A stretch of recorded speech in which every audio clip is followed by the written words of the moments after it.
صحیح کرے چلنا بھی نہیں آتا، اپنے معافی ضمیر کو ادا کرنا نہیں آتا، کاغذ سبق سنو، آج نے سوچا اس کلمہ میں سنائے گا، اسے کھڑا کیا بیٹا سناؤ، تو پڑھا اعوذ باللہ من الشیطان الرجیم بسم اللہ الرحمن الرحیم تبارک الذی بیدہ الملک وهو على كل شيء قدير الذي خلق الموت والحياة ليبلوكم أيكم أحسن عملا وهو العزيز الغفور۔ پڑھتا جا رہا پڑھ سورہ ملک پوری سنا دی۔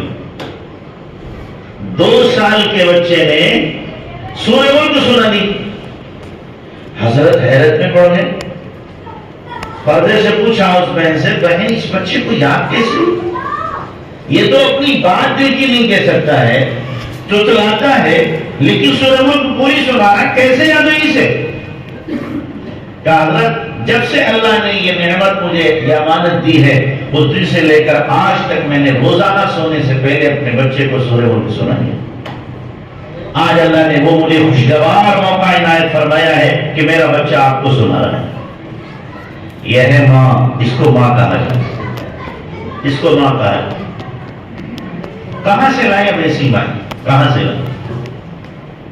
یہ ذہن نکل گیا، یہ سوچ ختم ہو گئی کہ ہمیں اپنے بچوں کو دیندار بنانا ہے۔ اب ماں اور باپ دونوں سوچتے ہیں میرا بچہ ایسا بنے جو کماؤ دودھ ہو، روپیوں کی مشین بن جائے۔ کیا بن جائے؟ روپیوں کی مشین بن جائے، خوب کمائے، اور خوب کمائے تو کیا کہتے ہیں؟ ہاں جی ہمارا بچہ تو ماشاءاللہ بڑا ترقی کر رہا ہے، چاہے وہ بدبخت ایک وقت کی نماز نہ پڑھ رہا ہو، سنتوں سے نفرتوں سے کہاں خوب رہا ہو تو باپ اس کی تعریف کرے گا، ماں اس کی تعریف کرے، خاندان والے کریں دیکھو جی کیا کی اس نے تو دھوئے باندھ دیے کما کر کے، بڑا نصیب کا دھن یہ نصیب والا ہے جو دین سے بے دور ہو کر کے روزانہ 1 لاکھ روپیہ بھی کما رہا ہے، وہ بدنصیب ہے، اعلیٰ درجے کا بدنصیب ہے۔ نصیب والا تو وہ ہے کہ دین کو قائم رکھتے ہوئے پھر وہ اپنی کیا ہے حلال کمائی میں لگا ہوا حلال کماتا ہے، وہ ہے خوش نصیب۔ تو ذہن بدل گئے لوگوں کے، سوچ بدل گئے لوگوں کی، بچوں کی یہی ذہنیت بنائی جاتی ہے کہ بیٹا تمہیں کمانا ہے، دیکھو زندگی بہت بڑی ہے، نہیں کماؤ گے، کوئی فن ہنر نہیں سیکھو گے تو کیسے زندگی گزارو گے؟ زندگی بہت بڑی ہے، یہ بھی تو سکھاؤ، مرنے کے بعد بھی زندگی بہت بڑی ہے، دیندار نہیں بنو گے تو گزارا کیسے ہوگا؟ یہ تو باپ کو فکر ہوتی ہے کہ میرے بعد میری اولاد کا کیا ہوگا، ارے یہ بھی تو فکر کرو ان کے مرنے کے بعد ان کا کیا ہوگا، یہ کیوں نہیں فکر کرتے میرے بعد ان کا کیا ہوگا؟ ارے اللہ محافظ ہے، رزاق اللہ ہے، تم اللہ نہیں ہو، تم رزاق نہیں ہو۔ کوئی ماں باپ اولاد کا نصیب نہیں بناتا، نصیب کون بناتا ہے؟ اللہ بناتا ہے۔ باپ فقیر ہوتا ہے، بیٹا جو ہوتا ہے نصیب والا وہ لاکھپتی ہو جاتا ہے۔ باپ لاکھپتی ہوتا ہے اور بیٹا چند سالوں میں سارے خرچ کر کے بھیک کا پیالہ لے لیتا ہے۔ نصیب اللہ بناتا ہے، جب پیٹ میں بچہ ہوتا ہے اس وقت لکھ دیا جاتا ہے تیری روزی کتنی ہے، جنتی ہے کہ جہنمی ہے، خوشبخت ہے کہ بدبخت ہے، لکھ دیا جاتا ہے اس وقت۔ ہماری روزی کہیں جا نہیں سکتی، آ کے رہے گی۔ دوشے آج میرا کشد زور زور یکے خاک و دانا یکے آب ہو خاک گور۔ 2 چیزیں آدمی کو پوری طاقت سے اپنی طرف کھینچتی ہیں، ایک تو قبر کی مٹی اور دوسرے آدمی کی روزی۔ تو اولاد کی نے یہ فکر مت کرو کھائیں گے کہاں سے، یہ فکر کرو کہ دیندار کیسے بنے، یہ فکر کرو۔ کھانے کا ٹھیکہ تو اللہ نے لے رکھا ہے، کس نے لے رکھا بھائی؟ اللہ نے۔ قرآن میں اللہ صاف فرما رہا ہے نحن نرزقکم وإیاہم، تمہیں بھی روزی ہم دے رہے ہیں، تمہاری اولاد کو بھی ہم ہی دے رہے ہیں۔ اللہ اعلان کر رہا ہے ان اللہ هو الرزاق ذو القوة المتین، اللہ طاقتور روزی دینے والا ہے۔ جب روزی دینے پہ آئے تو کوئی سے روک نہیں سکتا۔ یبسط الرزق لمن یشاء من عباده ویقدر، کشادہ کر دیتا ہے، جس کی چاہتا ہے تنگ کر دیتا ہے۔ تو اولاد کے لیے یہ فکر نہ کرو یہ کھائیں گے کہاں سے، یہ فکر کرو کہ یہ دیندار کیسے بنے۔ وَهُوَ يَتَوَلَّى الصَّالِحِينَ، اللہ نیکوکاروں کا سرپرست ہے۔ کیا ہے؟ نیک بنیں گے تو اللہ تعالیٰ سارے مسئلے ان کے حل کر دیں گے۔ جیسے عمر بن عبدالعزیز رحمۃ اللہ علیہ 17 اولاد تھی، کتنی؟ 17 اولاد، اور وقت کے خلیفہ بادشاہ مر رہے تو 11 درہم چھوڑے خالی۔ اولاد 17 اور درہم کتنے چھوڑے؟ 11۔ تو ماموں آگے بچوں کے کہنے لگے تم نے تو ہمارے بھانجے بھانجیوں کا کباڑا کر دیا، ان کو کس کے سہارے چھوڑ کے جا رہے ہو، تم نے چھوڑا ہی نہیں ہے، یہ تو فقیر کنگال مفلس ہے۔ کہا مجھے بٹھا دو، لیٹے ہوئے تو اٹھ کے بیٹھ گئے اور کہنے لگے دیکھو حلال میرے پاس تھا نہیں، حرام میں نے کھلایا نہیں، حلال میرے پاس تھا نہیں، حرام کھلایا نہیں، اور مجھے جو کرنا تھا میں نے کر دیا ہے۔ اللہ نے ان کی تربیت کا حکم دیا ہے، میں نے ان کو دین سکھایا، تقوی سکھایا، ایمان سکھا دیا، اور اللہ نے قرآن میں کہا وہ یتولی الصالحین، وہ نیکوکاروں کا سرپرست ہے، میرے بچوں کا سرپرست اللہ ہے۔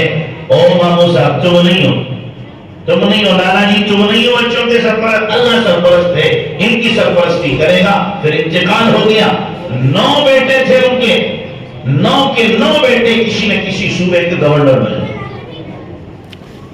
کیوں؟ اس لیے کہ آنے والے بادشاہ نے دیکھا کہ کون ایسا ہے جو دیندار بھی ہو، تقوی والا بھی ہو، ہنرمند بھی ہو، پڑھا لکھا بھی ہو، تو ان کے بیٹوں سے زیادہ پڑھا لکھا، دیندار، تقوی والا کوئی نہیں تھا۔ 9 صوبے حوالے کر دیے، باپ نے 11 چھوڑے تھے، کتنے چھوڑے تھے؟ اور بیٹے بن گئے کیا؟ گورنر۔ ہمارے ذمہ تعلیم و تربیت ہے کہ ہم اپنے بچوں کی کیا کریں گے بھائی؟ تعلیم و تربیت کریں گے، باقی اللہ کے حوالے۔ روزی کا مسئلہ اللہ کے ذمہ ہے، جس نے منہ دیا ہے وہ کھانے کو بھی دے گا، جس نے منہ دیا ہے۔ ہاں ہاتھی اتنا بڑا ہے جتنا کھاتا ہے، نہیں کہتے ہیں اس کا دکان لگاتا ہے کیا؟ دیکھیں دکان اس کی، کئی دکان ہے جانوروں کی، کھیتی ہے، سب کھانے کے نہیں کھا رہے۔ جب انہیں اللہ کھلا رہا تو ہمیں کیوں نہ کھلایا؟ لیکن حدیث میں ہے لو تتوکلون علی اللہ حق توکلہ لرزقتم کما ترزق الطیر تغدو خماصا وتروح بطانا، کہ اگر تم ایسا ہی بھروسہ کرو جیسا کہ پرندے بھروسہ کرتے ہیں، صبح کو خالی پیٹ جاتے ہیں، شام کو بھرے پموٹے آتے ہیں، تو اللہ بھی تمہیں ایسی روزی دے گا جیسے پرندوں کو دے رہا ہے۔ بھروسہ تو کر کے دیکھو اللہ پہ۔ حضرت سلمان کا واقعہ سنا؟ سلمان علیہ السلام نے کہا ایک مرتبہ اے اللہ تیری مخلوق کی دعوت کرنا چاہتا ہوں۔ اللہ نے کہا تمہارے بس کا نہیں۔ کہنے لگے 1 سال کھلاؤں گا، کہنا اللہ 6 مہینے کے نہیں، 1 مہینہ کے نہیں، 1 ہفتہ کے نہیں، 1 دن، چل 1 دن کھلا لے۔ نہیں مانے تو دعوت کر دی ساری مخلوق کی۔ اب کھانا تیار کروایا، جنات ان کے قبضے میں تھے، بڑے بڑے جیبوں میں کھانا تیار ہوا، دسترخوان لگے، کھانا دسترخوان پہ لگا دیا گیا، ہوا کو حکم دیا ٹھنڈی ہو کے چل۔ چونکہ حضرت سلیمان علیہ السلام کی حکومت انسانوں پر بھی تھی، جناتوں پر بھی تھی، تمام مخلوقات پہ تھی، اللہ نے طاقت دی۔ ہوا یعنی گویا کہ فریجر میں کھانا رکھ گیا، آپ کہہ لیں کس میں رکھ گیا؟ فریجر میں کھانا بناؤ، ٹھنڈی ہوائیں چل رہی، تو مہینوں کھانا بنا، انبار پہاڑ کے پہاڑ کھانوں کے تیار ہو گئے۔ اور سلیمان علیہ السلام نے سمجھا کہ اب اتنا کافی ہو جائے گا، کیا ہو جائے گا اور بنتا رہے گا، تو کہا اللہ اپنی مخلوق کو بھیج۔ تو اللہ نے کہا بھائی خشکی کی مخلوق سے شروع کریں کہ سمندر کی مخلوق سے، کہ اللہ سمندر سے پانوں پہلے کھلا دیں، کہ ٹھیک ہے بھیج رہا ہوں۔ ایک مچھلی آئی تو سلیمان نے دعوت کی ہے کہ نہیں؟ ہاں دعوت کی ہے۔ کہاں کھانا کی ہے؟ ٹھیک ہے، جتنا تھا اس نے 1 لقمہ بنا کے اندر 1 لقمہ بنا کے سارا اندر لے لیا۔ ہاں سلیمان اور دم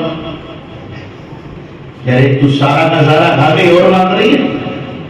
کہا سلیمان مہمان سے ایسے کہتے ہیں، مہمان سے ایسے کھاتی تو زیادہ کھا رہا ہے۔ کہا سلیمان سنو، آج تمہاری وجہ سے میرا پیٹ خالی رہا ہے. میرا اللہ ایسے 3 لقمے مجھے روزانہ کھلاتا ہے.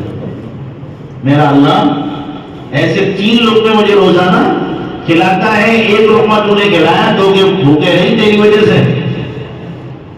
جو کھلانے والا کون ہے بھائی؟ کوئی کسی کو کھلا نہیں سکتا، اللہ ہی کھلاتا ہے.